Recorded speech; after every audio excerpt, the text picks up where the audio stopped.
Hello and welcome to the program. I'm Dr. Murphey with Plutosophia, and in today's video I'm going to be taking a look at the numbers of the devil and the numerology of the left-hand path. We're taking the left-hand path. That means we're taking the pentagram and inverting it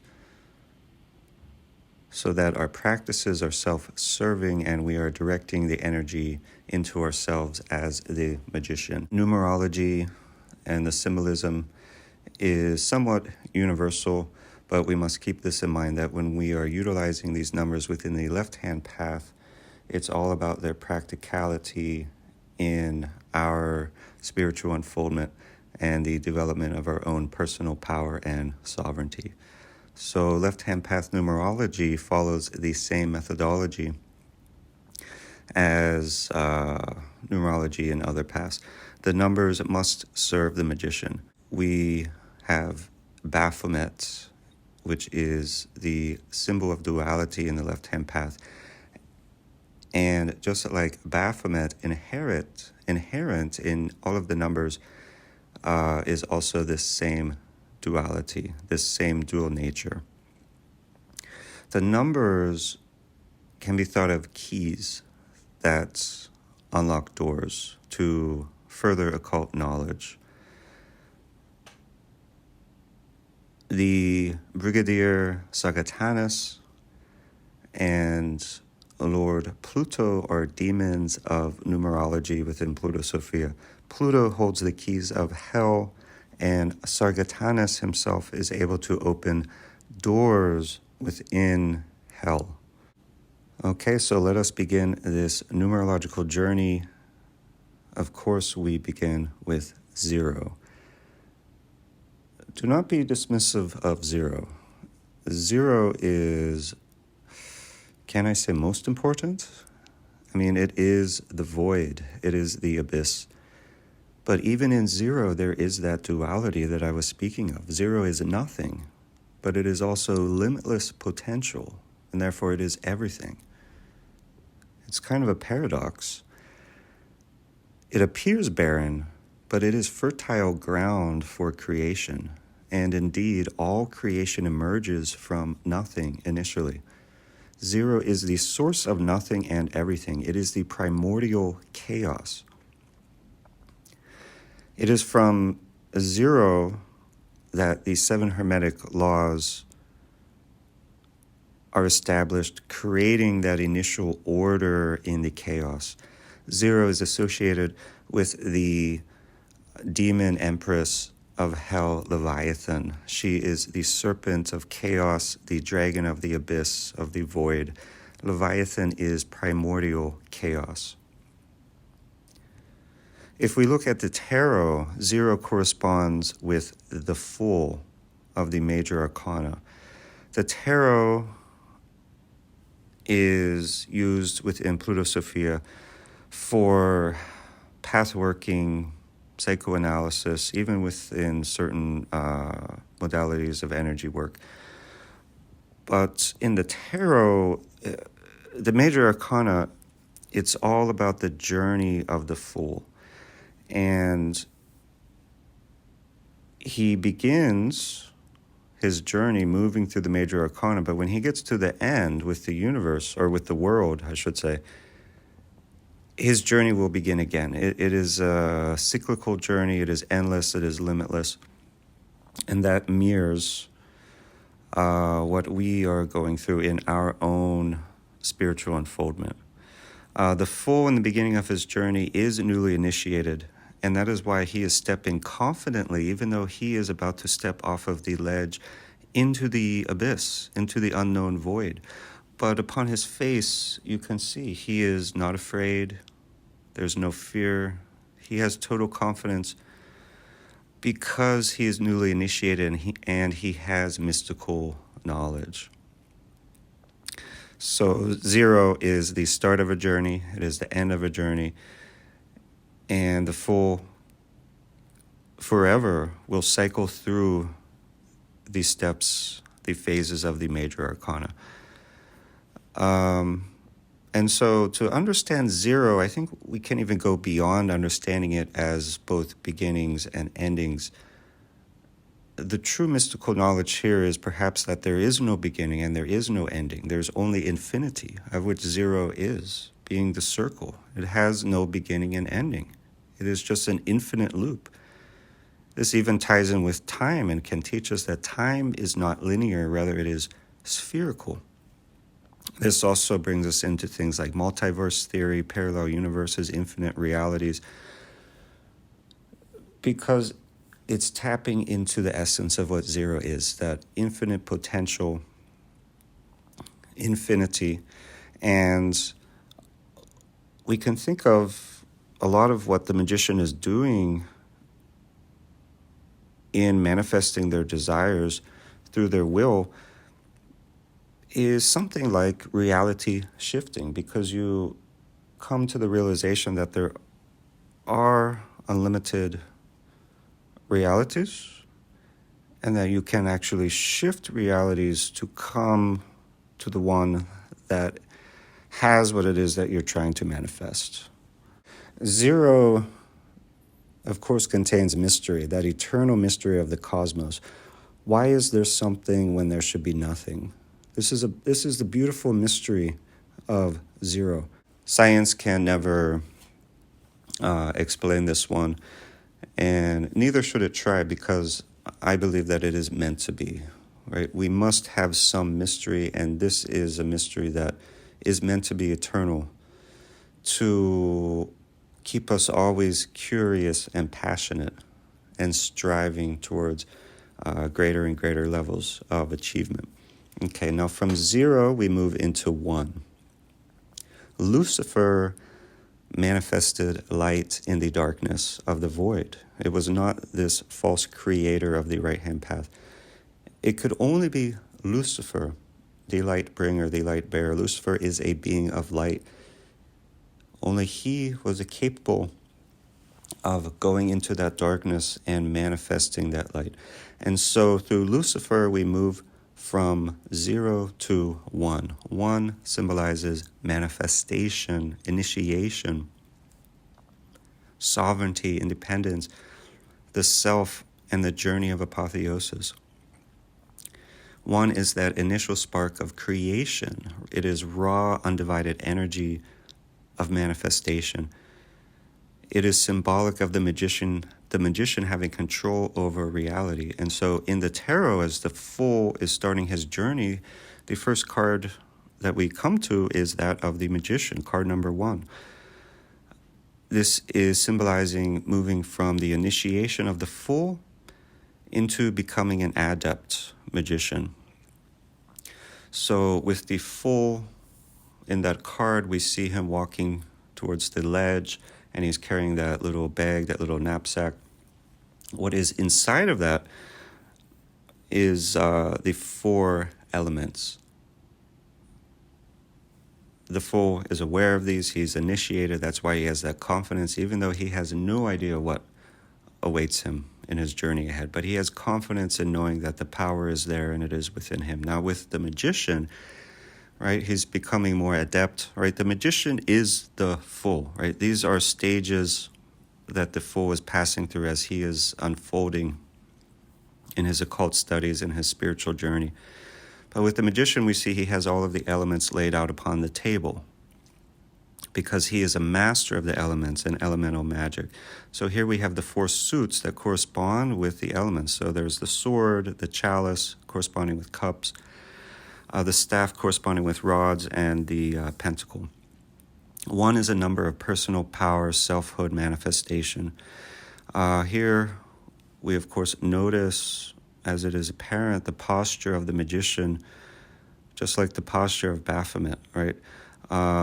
Symbolizing the law of correspondence in Hermeticism, right? His right hand is pointing upwards towards the heavens. His left hand is pointing downwards toward the earth.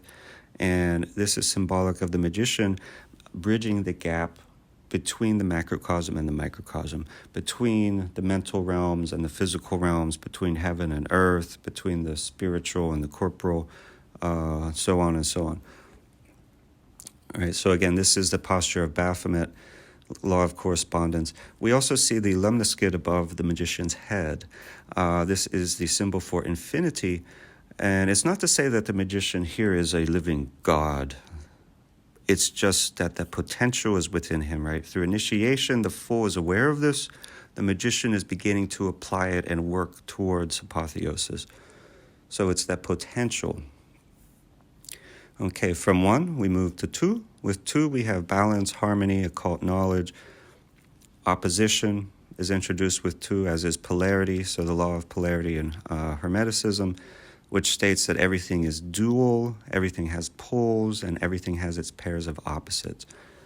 So just like everything is about duality, Baphomet is about duality, all of the numbers have a dual nature, 2 is especially about duality. Just like in the video, the Satan's Revelation of Fire, we talked about the duality of fire, which has the power to create or destroy. A demon like President Marbus has the ability to create disease, but also to cure disease. Hell and the hellfire, right? Hell is a place that can completely obliterate the magician, or it has the power to make a living god of the magician.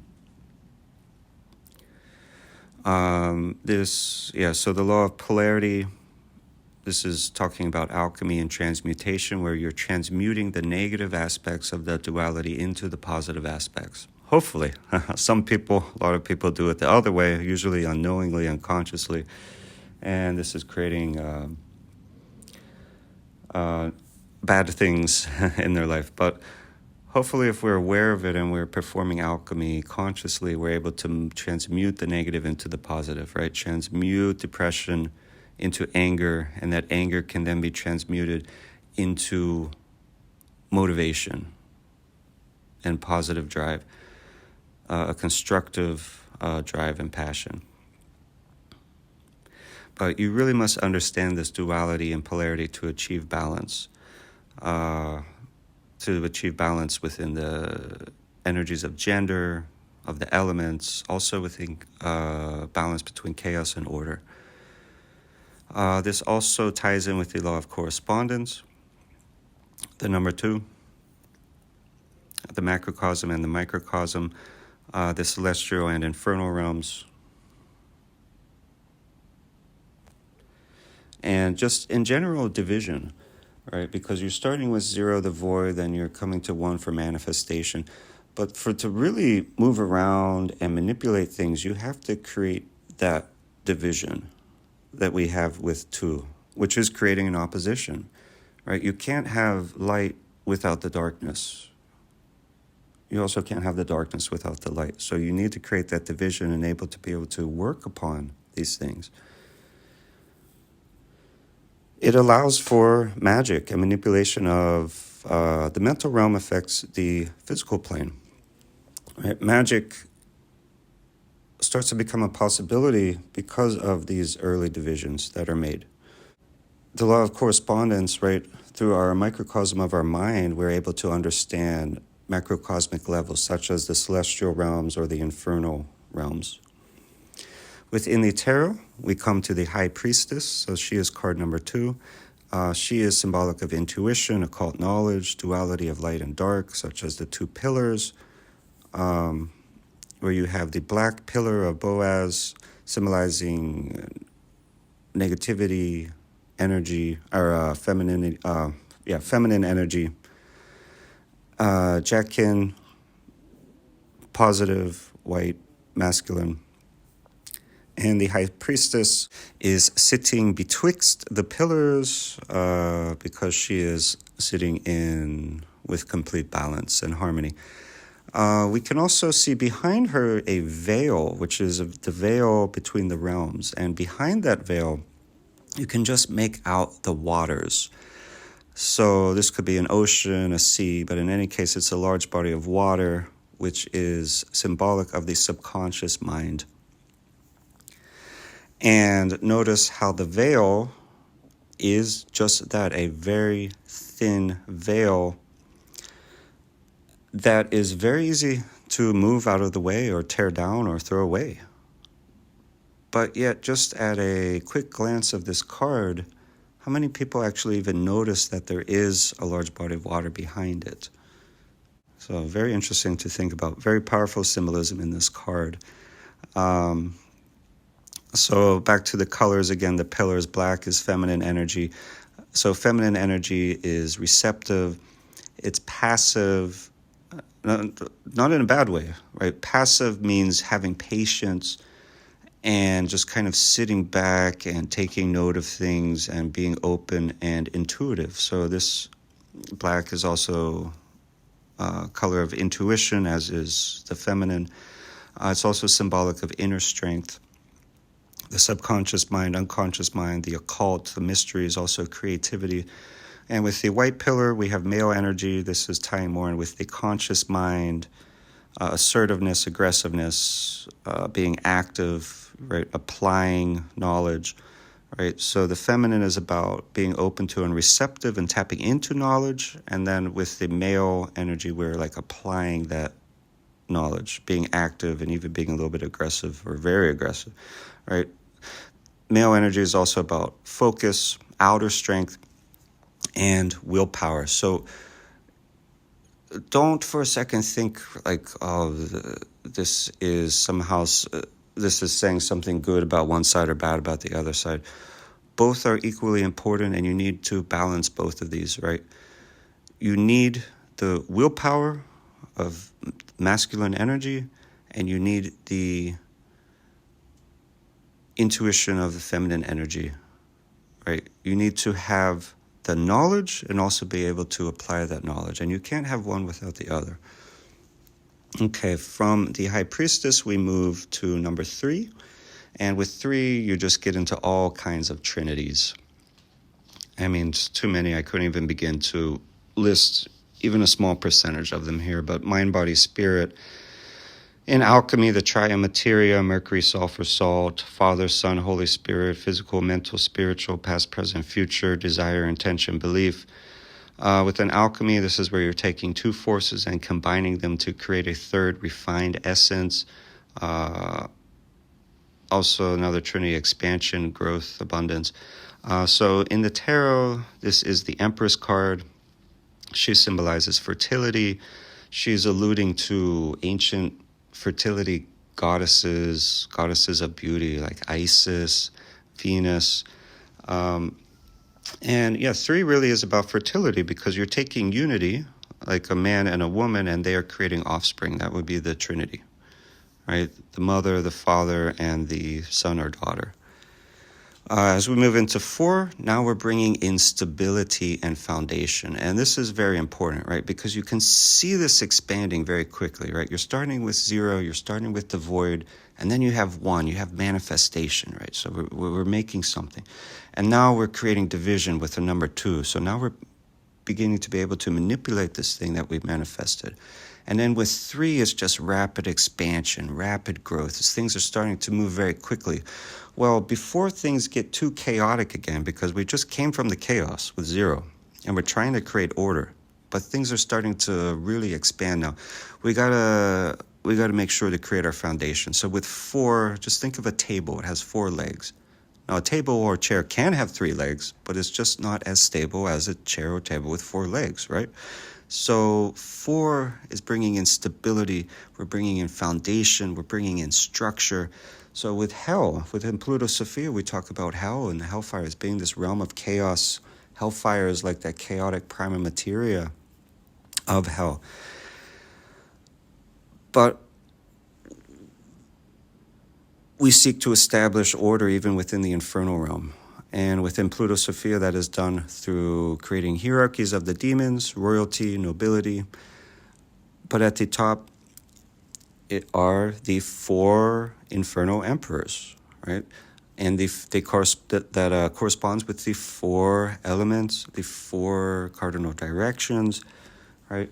It's not just random that it's 4 instead of 3 or 5, because this is the stability, right? The 4 elements, whatever right-hand path, left-hand path, whatever type of magic, it's all centering around that 4. because that's the stability of the system. The 4 infernal emperors within other systems like Levian Satanism, they have the 4 crowned princes of hell, I believe. Belial, Leviathan, Satan, and Lucifer. Within Plutosophia, it's pretty much the same, except Belial is King Belial, but he is replaced as with Emperor Behemoth. So it's the north and the earth is Lord Emperor Behemoth. Empress Leviathan is the west and water. Emperor Satan is the south and fire, and Lucifer is the east and air. And very fittingly, within the tarot, this corresponds with the Emperor card. He is bringing order, right? Structure, masculine energy, authority. He has to be harsh. He has to be strict to maintain order in the empire. He is bringing this order upon the material plane, order from the chaos and the void, and he's channeling it down into the material plane. And he has to be very rigid and masculine and harsh and strict and focused to create that order. Right? Disciplinarians, they are strict, they are focused, they are unwielding. This is necessary for order. Okay, now we move into 5, the number 5. And if you study the tarot at all, in the minor arcana, it becomes obvious something's going on with 5. This is where you run into problems. There's always some kind of disruption or chaos or turmoil or fighting or challenges, because that's what 5 is. It's a number of chaos and disruption and challenges. And right, but you don't have to just see it as negatively, right? All of these things are necessary, right? We created order with 4, but the problem with order is that it can become stagnant, it can become corrupted. So what's the next step after that, right? So with 3, we were expanding rapidly. We had to slow down and create a foundation. Now that foundation can become stagnant. We need to continue evolving. We don't want to rest on our laurels and not progress any further. So we need to inject some chaos, right? The Joker. We need to disrupt things, because this chaos and these challenges are going to force us to evolve. They bring and they force transformation, which is going to force evolution and further growth. Now, in the major arcana of the tarot, we have the Hierophant, which would seem like, okay, that's interesting. The Hierophant seems very similar to the Emperor.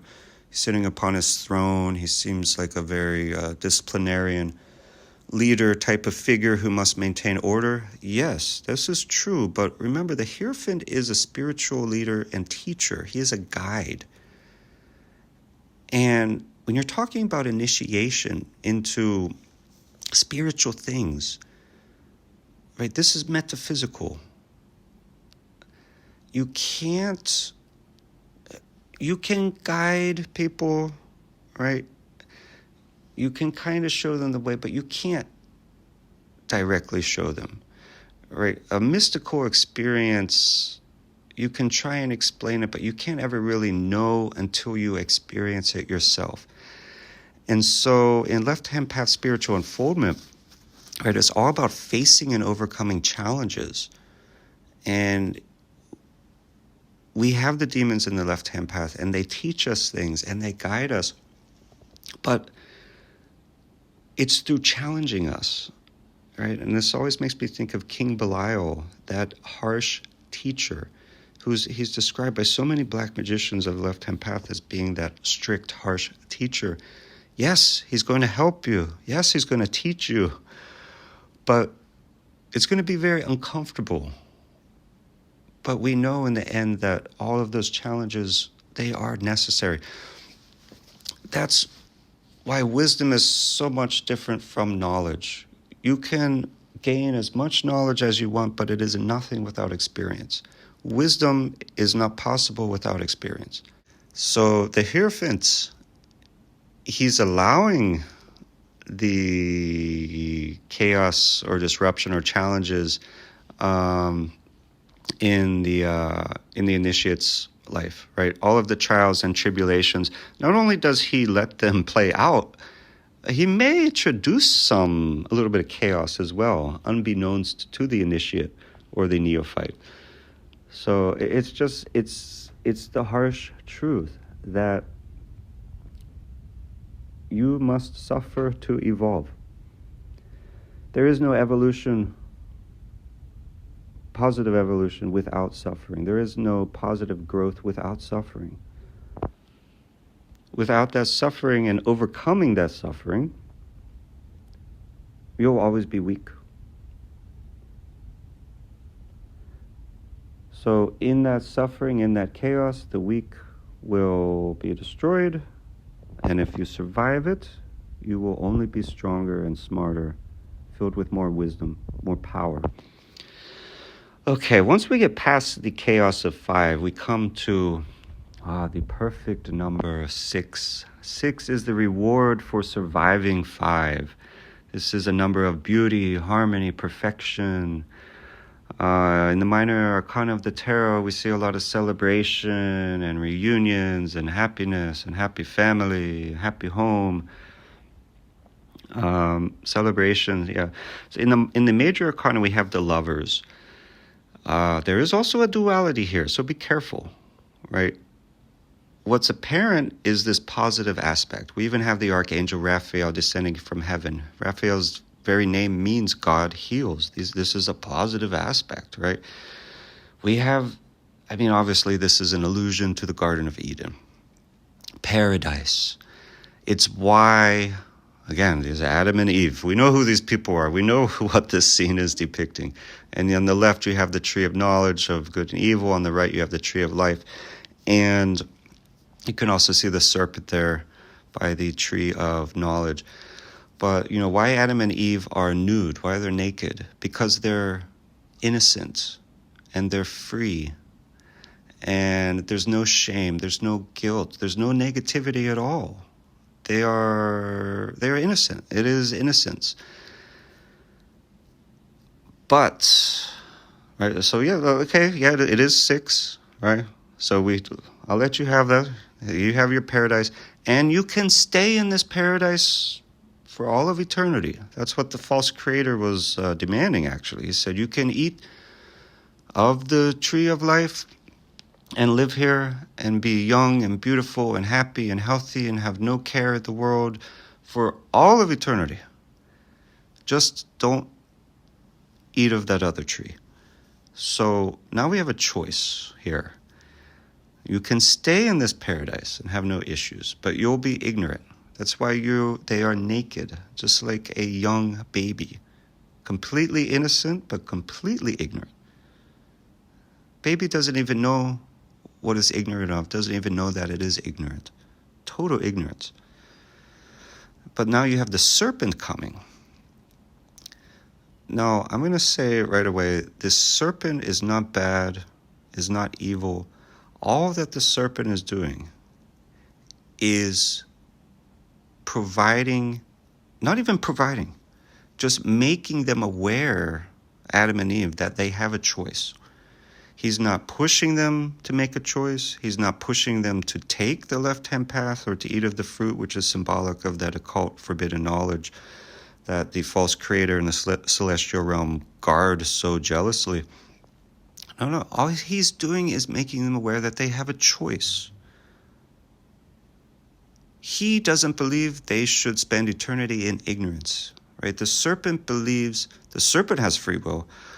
The serpent also believes in humanity and believes that they also have free will. So within the Garden of Eden, right, this is the devil. He is presenting that choice to the man and woman who are now, so far, innocent because they haven't made a choice yet.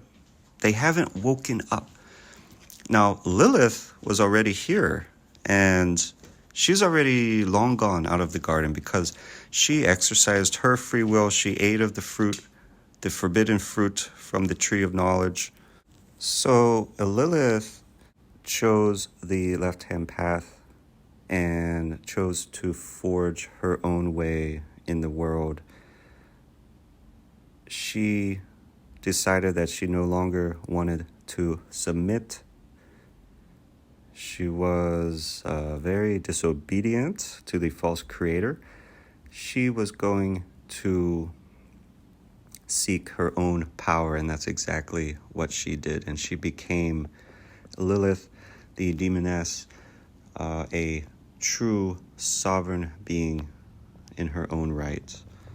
So Lilith woke up because she ate of the fruit of knowledge. The fruit, again, is symbolic of that forbidden knowledge that they talk about in the celestial realm. It is that mystical knowledge. It is that occult knowledge. And so really in this sense, I really see the serpent, and this is interchangeable with the dragon, right? These are the same thing. This serpent is the savior of mankind, of humanity. Of course, the serpent is talked about negatively from the right-hand path because the serpent is an enemy to establishment religion, to the celestial order, to their corruption and tyranny. But to humans, the serpent is a savior, and the serpent is representative of Leviathan, Satan, Lucifer, Behemoth, right? These are all aspects of the serpent, of the dragon, of the devil. So the lesson here with the Lover's card, or with the number 6, or with the Garden of Eden, is you can stick with your comfort, stay in your comfort zone, and fall victim to eventual stagnation, continual ignorance, and remain asleep, so to speak, metaphorically. Or you can accept challenge, embrace chaos, and seek further evolution through seeking knowledge, but ultimately through that challenge and navigating and negotiating that chaos, ultimately achieving your own sovereignty, your own liberty, your own free will, and true knowledge and truth. So the exodus from the garden is the story of Lilith. It is the story of the left-hand path. This is also symbolic of the story of the fallen angels. They had it made in the celestial realm. They were in paradise, and they had their own kind of power, right? So long as they were subservient to the false creator. But the fallen angels, who would become demons, chose the left-hand path. They chose their personal free will, liberty, sovereignty, what have you, and they believed that everyone should have this knowledge and the potential to become their own living god or goddess. Okay, now from 6 we come to 7. 7 is, wow, used so much in all kinds of occult systems, religious systems.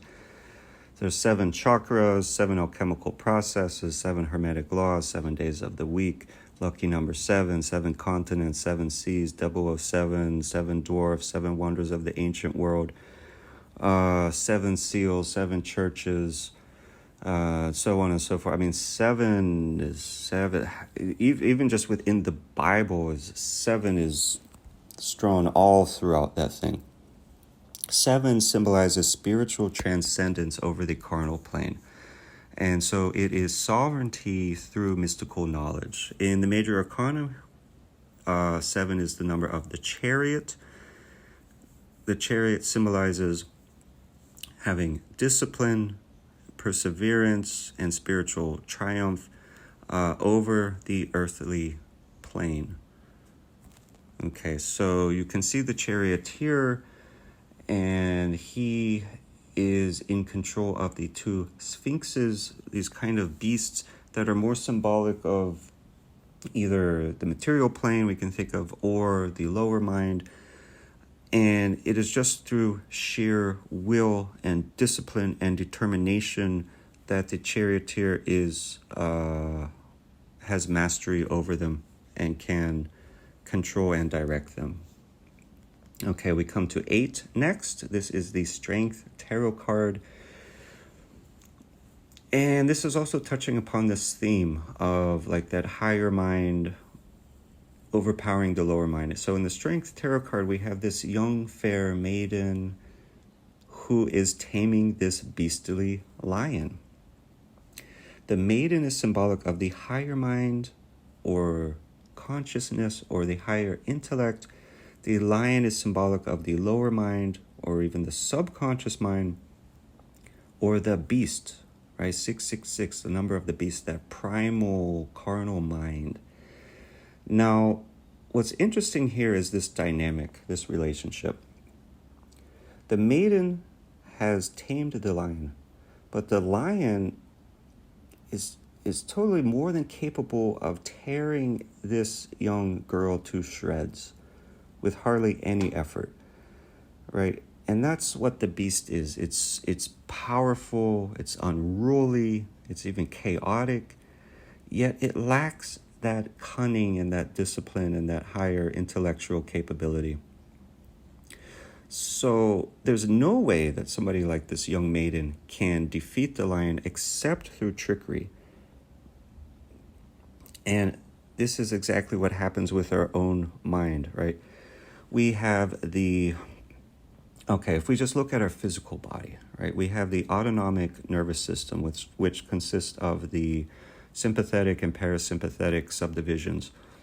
And this part of our nervous system, the autonomic, is like automatic. Like we don't have conscious control over it. It just does what it's going to do. So if you have like anxiety problems and you can't seem to relax ever, you're always in this heightened state of anxiety or panic or fear, right? It's hard to turn that off because it's automatic. This is coming from your autonomic nervous system. So it's like that fight or flight response that comes from the amygdala part of our brain. So when the sympathetic nervous system is activated, right, our body releases adrenaline and we get ready to run away or to fight. And this manifests in the modern society as things like chronic anxiety and panic attacks. And people just feel helpless with these kind of disorders because it's the autonomic nervous system.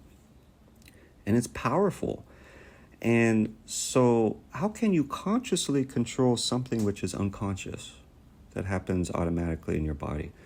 Well, you have to trick it, right? You can trick your body through things like hypnosis or meditation, even things like magic and alchemy. These are all modalities for giving you control over yourself. So meditation is something, let's say you're just following your breath. You're going to sit in the lotus position, turn off all the lights, all distracting sounds, and just sit in quiet solitude, cross-legged, and just consciously focus upon the rhythm of your breath. Perhaps you count along with your breath or you repeat a mantra, but this is all stuff you're doing consciously. But what happens is eventually your body will follow this and relax. That parasympathetic nervous system will become activated. Right? You tricked it into activating, and this nervous system is what your body uses to calm down and relax and to release tension from the muscles. So you're using your conscious mind by using a modality like meditation or hypnosis to access that autonomic nervous system. This is what the maiden is doing. She's using cunning and trickery to calm and tame that wild beast. And you can also see above her head the lemniscate, again, the symbol for infinity. Right? Just like the number 8. This is also a number of infinity because it is just the lemniscate turned to a different orientation, right? So this is symbolic of the infinite potential of the mind, the power of the mind over matter. right? This is what this strength card is about. It's the strength of the mind over the carnal realm, the physical body, the lower minds. This is also symbolic of the power of the spiritual over the corporal through cunning and trickery, right? Magic or alchemy is like this. It's using this to trick or to gain access to things and gain access in ways that otherwise were not possible just through the natural ebb and flow of things, right? So the lesson here with the strength card is that you can do anything. Infinity, the lemniscate. All is possible, but it requires intellect, thinking, cunning, trickery. Okay, we move into 9 now. 9, right? So we're getting to the end here. Right? The numbers 1 through 9 or 0 through 9. This is a process, right, where you're going through trials and tribulations, you're learning things, you're gaining experience points and wisdom, and then you get to 9, and that's like the end of the journey. And 10 is, right, so in numerology, you can reduce any digit number down to 1 digit. 10 would be 1 plus 0, which is 1. So 10 would like bring you back again to the beginning, right? It's endless cycles, infinity. It's these endless cycles, life and death, creation and destruction, again and again and again. Even the fool's journey, as I was mentioning earlier in this video, he is the number 0 because his journey never starts, never ends, because it's always going on. And it's just continually he's going through again and again and again, each time with more knowledge. This is spiritual unfoldment. It is a never-ending process.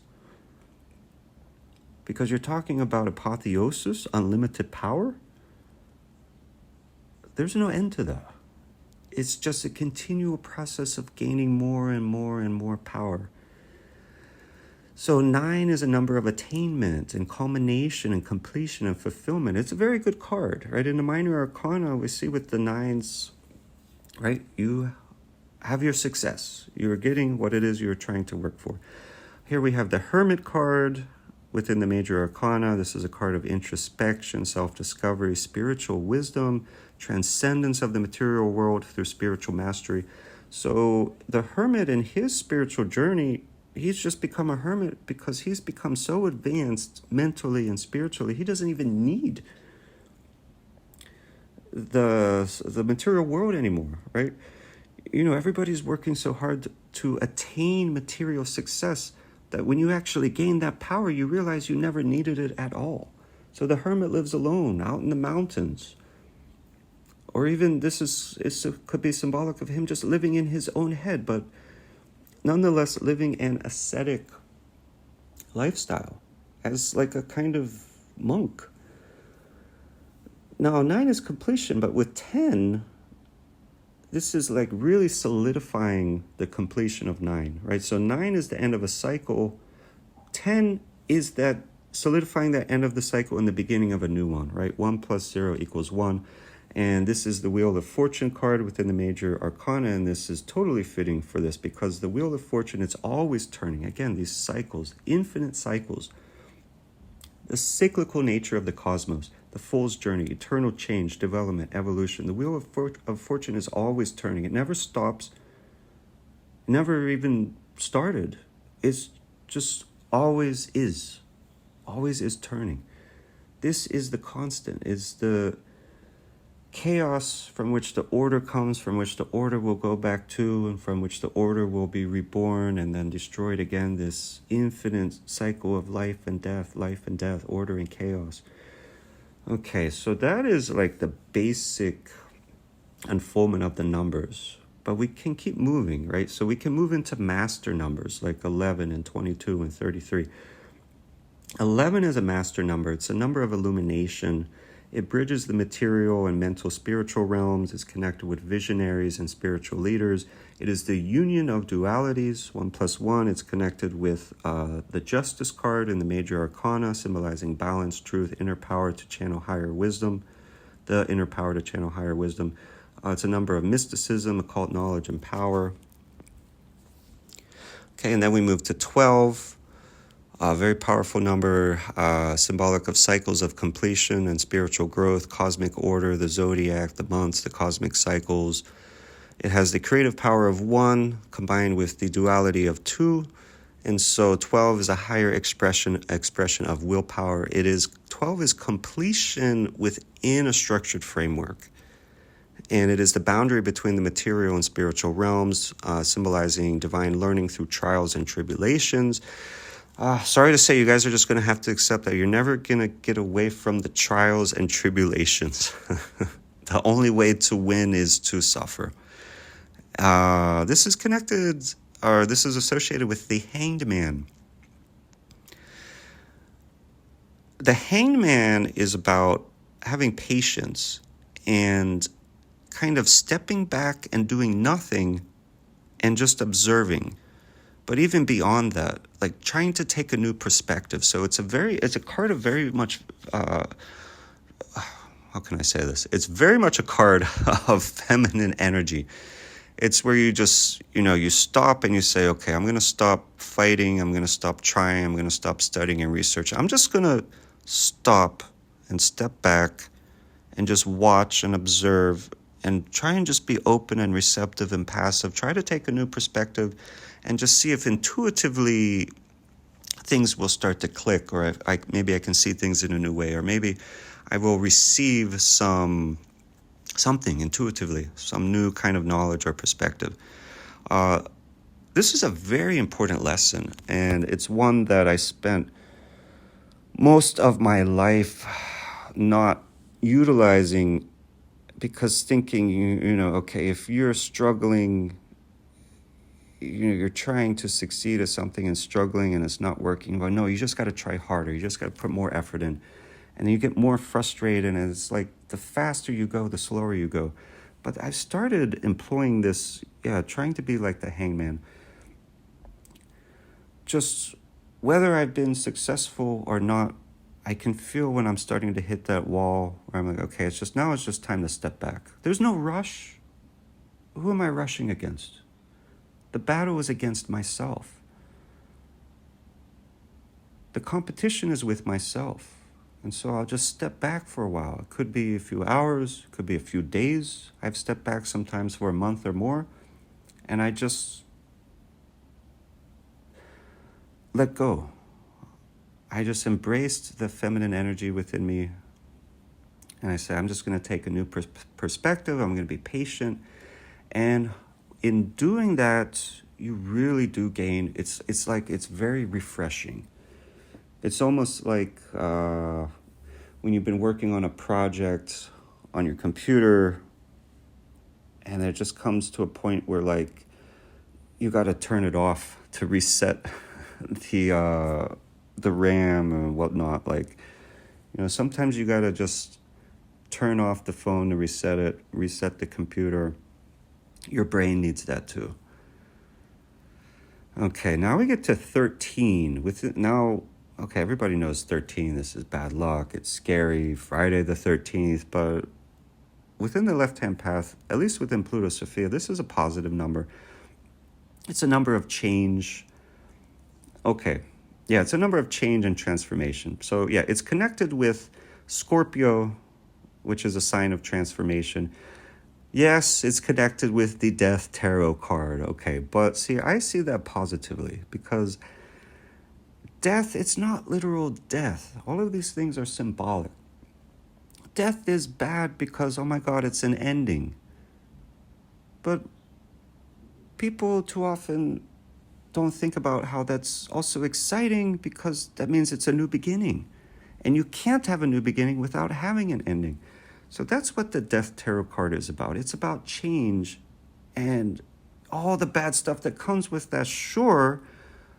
But if you can succeed past that and through that, it will lead to evolution, like positive evolution, positive change. So 13 is connected with the Death Tarot card, change, transformation, Scorpio, transformation, the demon Pluto, symbolizing sovereignty. Pluto is the sovereign of death. the demon of black alchemy, right? It's understanding destruction as leading to creation, chaos is leading to new order, death is leading to new life, right? Everyone wants to think of Pluto as, the demon of death, the demon of death, the demon of death. Yes, most certainly. But it's more than that.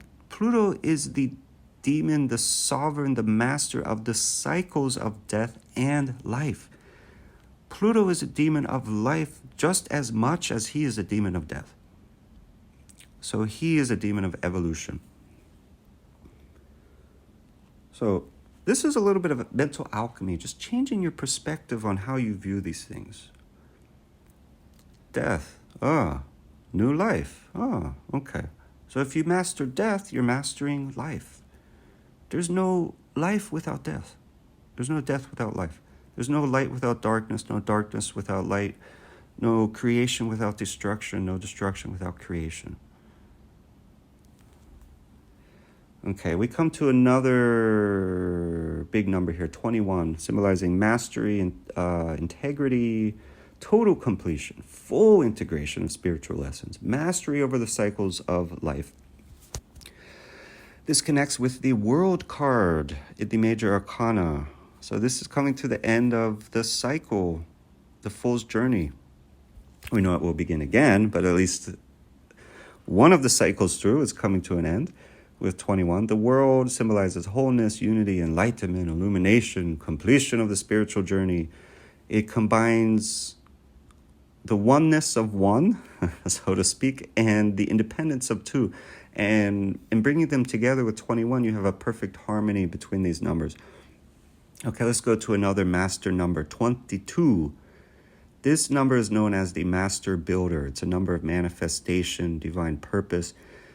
It's the most powerful number for building and manifesting your spiritual vision into material reality. So a very important number for alchemists and magicians, sorcerers. 22 bridges the gap between the infinite spiritual and the finite material realms. Okay, let's go to another master number, 33. This one is known as the Master Teacher, symbolic of universal love, spiritual leadership, cosmic harmony, cosmic consciousness, illumination, enlightenment also as well. Okay, and we are just about to the end. There's one more number. And what video about the devil's numbers would be complete without, of course, 666. Okay. And of course, like with all things, Baphomet, there is duality in this number. In Plutosophia, it's seen more positively, but there is a positive and negative aspect to this. And you must embrace and master both aspects in order to really get power from this number.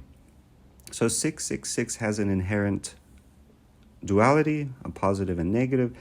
In the book of Revelations, so looking at the King James Version, chapter 13, verse 18, it states, "Here is wisdom. Let him that hath understanding count the number of the beast, for it is the number of a man, and his number is 666, so 666.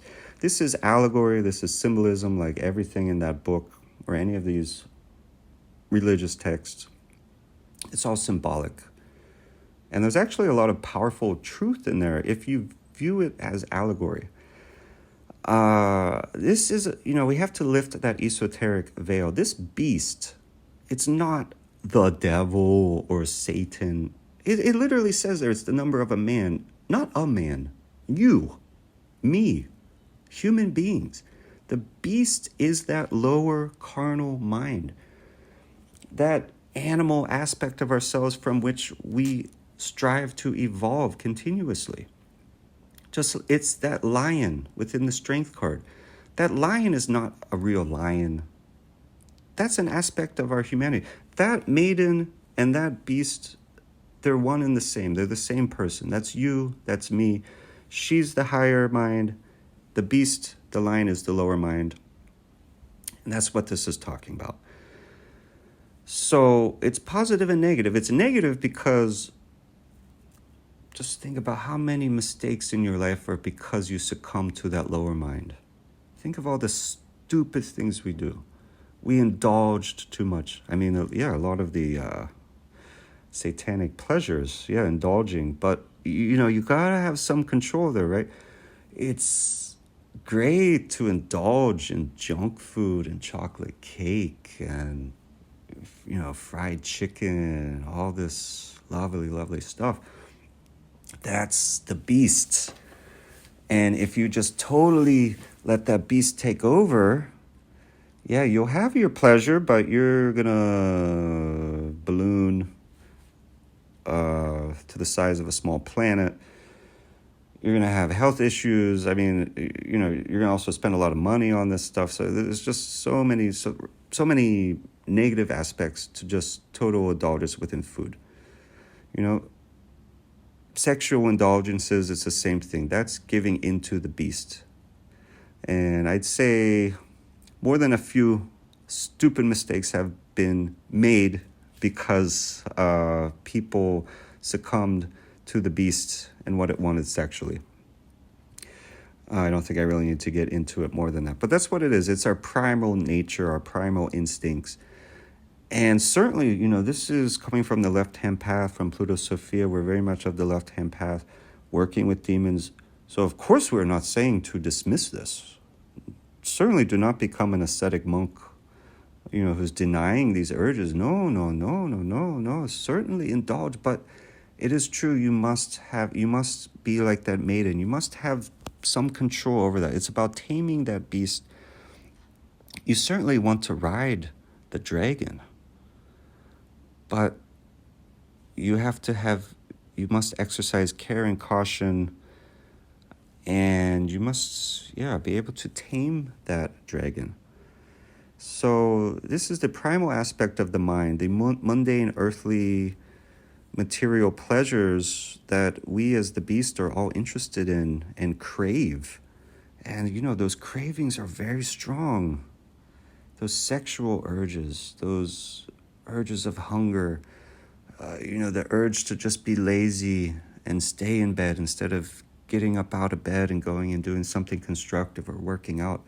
You guys know exactly what I'm talking about. You know what the beast is. You know who the beast is. You know who and what I'm talking about. We are all the beast. You don't deny this. No, the beast is a very powerful thing that you want, and you want to stay in tune with it, and you want to tap into it, but you must be able to tame it all the same. To understand it, you want to channel it. Think of it as chaos. Think of it as hell. This is something that will totally consume you. Unless you're a bit savvy, you're a bit initiated, right? And you can learn to channel it and to harness its power. This is the secret of the left-hand path. And why those who follow it get teased and say, oh, you're just trying to be edgy. So everything's just the opposite. Oh, I love darkness and hell and the beast and pleasure and this and this. Yeah, well, okay, let's be honest, because we're all human beings here. You can pretend all you want, you good little sheep in the right-hand path, that you are holier than thou, but you have these urges and you give in to them too.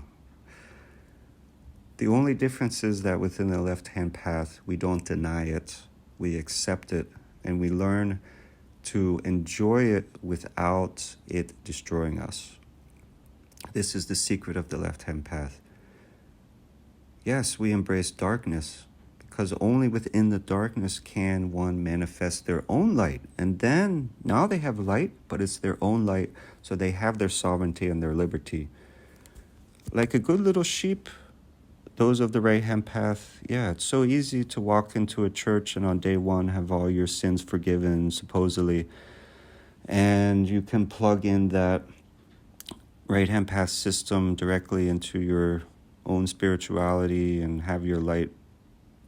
But from the very moment you are beholden to it, you can't edit it. You can't change anything. You are a slave. You must submit. But yeah, anyway, 666, the negative aspect of this is, right, it's not about don't indulge or do indulge. It's about don't overindulge in material pleasures. You must have discipline. And of course, the positive aspect of this number is that it's a primal source of raw power that fuels magical ascent, much like chaos. And that is that for the numerology of the left-hand path, of Plutosophia, of the devil, of the demons. And so that is, my video that I wanted to make for you guys today. Today, by the way, is January 30th, 2025. It is Thursday. I'm Dr. Murphy. I am the founder and Infernal Hierophant of Plutosophia. So if you are enjoying our videos and would like to support us, I mean, the easiest way to do that would be to subscribe and, follow us and like what you like. If you like the video, give it a like. We have our website, Plutosophia.com, and there's more information there and different ways you can support us. Also ways to, contact me or contact us.